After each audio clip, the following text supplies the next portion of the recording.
ഇത് കേരളത്തിലെ ഏറ്റവും പ്രമുഖനായിട്ടുള്ള റുമറ്റോളജിസ്റ്റ് ഡോക്ടർ പത്മനാഭ ഷേണായി നൽകിയിട്ടുള്ളൊരു മെഡിക്കൽ സർട്ടിഫിക്കറ്റാണ്. അത് മറ്റൊന്നുമല്ല, സിസ്റ്റർ പ്രീതി ഗുരുതരമായ സോറിയാറ്റിക് ആർത്രൈറ്റിസിന് 2021 ജൂൺ മുതൽ ചികിത്സയിൽ കഴിയുകയാണ്.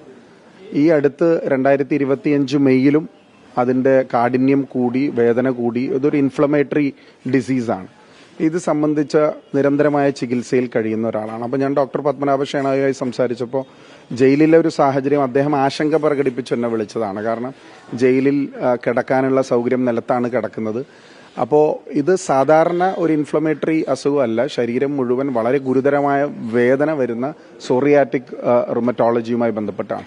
കേരളത്തിൽ തന്നെ ഏറ്റവും ഇതിന് ചികിത്സ നേടുന്ന കെയർ എന്ന് പറയുന്ന സ്ഥാപനം എറണാകുളത്തെ ഡോക്ടർ പത്മനാഭ ഷേണായുടെ സ്ഥാപനമാണ്. അപ്പോൾ അദ്ദേഹം പുറത്തു വിട്ടിട്ടുള്ള ഒരു മെഡിക്കൽ സർട്ടിഫിക്കറ്റാണ്. അപ്പോൾ യഥാർത്ഥത്തിൽ ഇതെല്ലാം പരിഗണിച്ച് അതിന് ചികിത്സയ്ക്ക് വേണ്ടുന്ന ആശുപത്രിയിലേക്കോ മാറ്റേണ്ട ഒരു സാഹചര്യമുള്ള ഒരു കേസാണ്. വൈദഗ്ധ്യമുള്ള ട്രീറ്റ്മെന്റ് നൽകേണ്ട ഒരു കേസാണ്. പക്ഷെ അൺഫോർച്ചുനേറ്റ്ലി അത് നൽകിയിട്ടില്ല എന്നുള്ളത് വളരെ ഗുരുതരമായ ഒരു പ്രശ്നമാണ്.